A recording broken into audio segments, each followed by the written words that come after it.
We provide you the platform to turn your dreams into reality. Give wings to your aspirations with KR Mangalam University. अब आइए हम बात करते हैं मकर राशि का सूर्य अगर अष्टम भाव में हो तो क्या होगा। अष्टम भाव में सूर्य हो तो यहाँ इस तरह के लोगों को अगर कोई भी दुर्घटना होती है तो ये बाल बच जाते हैं। इनको लगता है कि कोई प्रकृति ने रक्षा किया, आध्यात्मिक शक्ति इनकी रक्षा करती है, तो चोट चपेट से बाल बच जाते हैं। इनको ऊपर से गिरने का भय रहता है, जल से भय रहता है, जानवर से भय रहता है, लेकिन ये होते हैं दीर्घजीवी। शनि इनकी मदद करता है और शनि का चूंकि घर होता है अष्टम भाव में, शनि कारक हो जाता है और सूर्य को अष्टमेश दोष नहीं लगता। ये लोग अकुत संपत्ति के स्वामी होते हैं, पिता से धन मिलता है, पैतृक संपत्ति मिलता है, ससुराल से भी इनको धन मिलता है और ये लोग बड़े अच्छे ग्रंथकार होते हैं, लेखक होते हैं, साहित्यकार होते हैं। आय सर्जन होते हुए देखा गया, खेल के क्षेत्र में इनको जाते हुए देखा गया, लोग क्रिकेट के क्षेत्र में भी काफ़ी आगे जाते हैं। वहीं अगर नवम भाव में मकर का सूर्य होता है, ये क्या होगा उसके बारे में आपको बताते हैं। नवां भाव भाग्य का भाव होता है, तो भाग्य भाव में अगर सूर्य का होना, व्यक्ति बहुत भाग्यशाली होता है और अपने भाग्य से महान उन्नत करता है।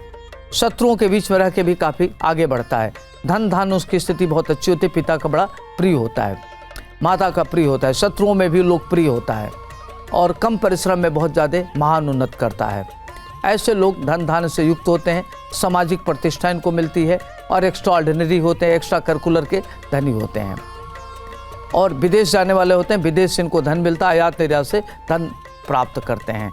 अध्यात्म इनकी गहरी रुचि होती है, मंदिर इत्यादि का निर्माण कराते हैं और प्रवचन इत्यादि करते हैं। ऐसे लोगों को साधु संत महात्मा होते हुए भी देखा गया है। अब आइए हम बात करते हैं दशम भाव में अगर मकर राशि का सूर्य हो तो क्या होगा। मकर राशि, दशम भाव और सूर्य का होना, तो दशम भाव में सूर्य पिता का कारक हो गया, घर शनि का, तो पिता से 36 का आंकड़े, वैचारिक मतभेद। पिता नामक संस्था का तो आदर होगा लेकिन पिता से वैचारिक मतभेद रहेगा, छोटी छोटी बात को लेकर के विवाद की स्थिति उत्पन्न हो सकती है। तब पिता और पुत्र में हमेशा वाद विवाद की स्थिति बनी रहती है। लेकिन ऐसे जातक पिता के बड़े प्रिय होते हैं, पिता मानते हैं और पिता के द्वारा आगे बढ़ते हैं, पैतृक संपत्ति को आगे बढ़ाने वाले होते हैं। ऐसे लोग प्रशासन में देखा गया कि यूपीएससी सेवा में जाते हैं, आईएएस वगैरह बनते हैं, राजनीति में बड़े पद पर प्राप्त करते हुए इनको देखा गया है। इंडस्ट्री बड़ी लगाते हैं, शेयर ट्रेडिंग, पाइप, लोहा, केमिकल, पेट्रोलियम, माइंस के फील्ड में ये बड़ा इनका नाम होता है और धन धान काफ़ी बड़े लेवल पर अर्जित करते हैं। समाज में इनकी अहम भूमिका होती है और समाज में बड़े लोकप्रिय होते हैं। एकादश भाव में सूर्य मकर राशि का हो तो क्या होगा। ऐसे लोग धनवान होते हैं, धनाढ्य होते हुए इनको देखा गया है। पिता के द्वारा संपत्ति प्राप्त होती है, माता पिता का सुख मिलता है, उच्च शिक्षा ग्रहण करने वाले होते हैं, तकनीकी विद्या के ज्ञाता होते हैं और इंडस्ट्री इत्यादि लगाते हैं, बड़े लोकप्रिय होते हैं। समाज में इनकी अहम भूमिका होती है। इंट्यूशन इनको बड़ा अच्छा होता है, अकल्ट साइंस में इनकी गहरी रुचि होती है, तंत्र मंत्र में इनका जबरदस्त रुचि होती है और ऐसे लोगों को साधु होते हुए देखा गया है। साधु संत में उनको फॉलो अप करते हैं या साधु संत की तरह से अपना आचरण करते हैं, बड़े लोकप्रिय होते हैं, प्रतिष्ठित होते हैं, इज्जतदार होते हैं और समाज में सबका सम्मान करते हैं और सम्मान प्राप्त करते हैं। वहीं अगर मकर राशि का सूर्य अगर 12वें भाव में बैठा हो तो क्या होगा। 12वां भाव खर्च का भाव होता है, व्यय का भाव होता है, विदेश यात्रा का होता है। तो ऐसे लोग देश विदेश की यात्रा करते हैं, विदेश से आयात निर्यात होता है इनका। धन धान की इनकी स्थिति बहुत अच्छी होती है, खर्चीले होते हैं और इनका खर्च किसी भी तरीके से हो सकता है।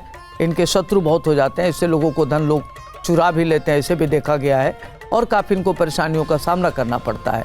अत्यधिक खर्च के नाते इनकी मानसिक उद्विग्नता बनी रहती है, तनाव में रहते हैं। लेकिन ये लोग अपना एक इनका यश मिलता है, अछूत कीर्ति मिलती है, पिता के बड़े प्रिय होते हैं और समाज में इनकी लोकप्रियता बनी रहती है और इनका दाम्पत्य जीवन में कटुता रहती है। संतान से भी इनके वैचारिक मतभेद रहते हैं। जिन जातकों का सूर्य मकर राशि में है, ऐसे लोगों को क्या करना चाहिए कि सूर्य की आराधना करना चाहिए, गायत्री मंत्र का जप करना चाहिए, लाल वस्तु का दान करना चाहिए, केसर का तिलक लगाना चाहिए और ओम घृणी सूर्यान्वेष मंत्र का नियमित जप करते रहना चाहिए। सूर्य को जल देना चाहिए जिससे आपका सूर्य मजबूत हो और प्रातः काल उठ करके अपने माता पिता का चरण स्पर्श करें, बड़ों का सम्मान करना चाहिए। आज के लिए इतना ही, मुझे दीजिए इजाजत। आपका दिन शुभ हो, मंगलमय हो। नमस्कार।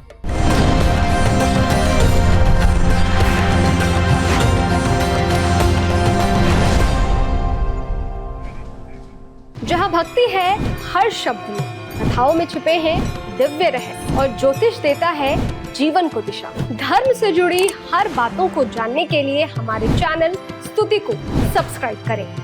चैनल पर जाने के लिए इस लिंक पर क्लिक करें।